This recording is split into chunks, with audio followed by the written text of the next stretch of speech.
সাহাবায়ে কেরাম তো বর্তমান যুগে নাই, নবী বর্তমান যুগে নাই, আবু জেহেল উতবা শাইবা তো বর্তমান যুগে নাই, কিন্তু সাহাবা এবং রাসূলুল্লাহর অনুসারী সাহাবাদের অনুকরণ করনেওয়ালা, অনুসরণ করনেওয়ালা বর্তমান যুগে আছে না নাই?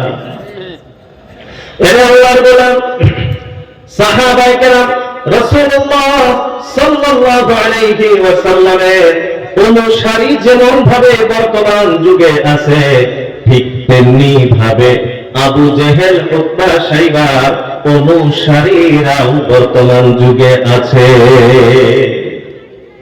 সাহাবাদের অনুসারীও আছে, আবু জেহেলের অনুসারীও আছে।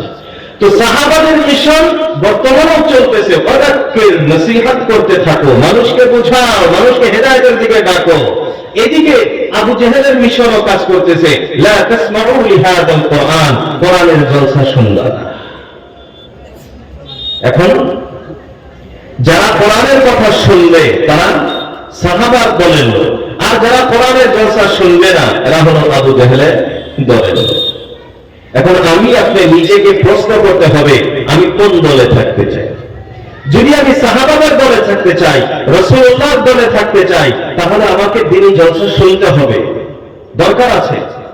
আর যদি আমি মনে করি না, আমি রাসূলুল্লাহর দলে থাকতে চাই না, সাহাবাদের দলে আমি থাকতে চাই না, তাহলে আপনি আবু জেহেলের দলে থাকবেন, আপনি জলসার বিরুদ্ধে কথা বলেন, আপনার এই বিরোধিতা করার কারণে জলসার কোনো ক্ষতি হবে না, ইনশাআল্লাহ।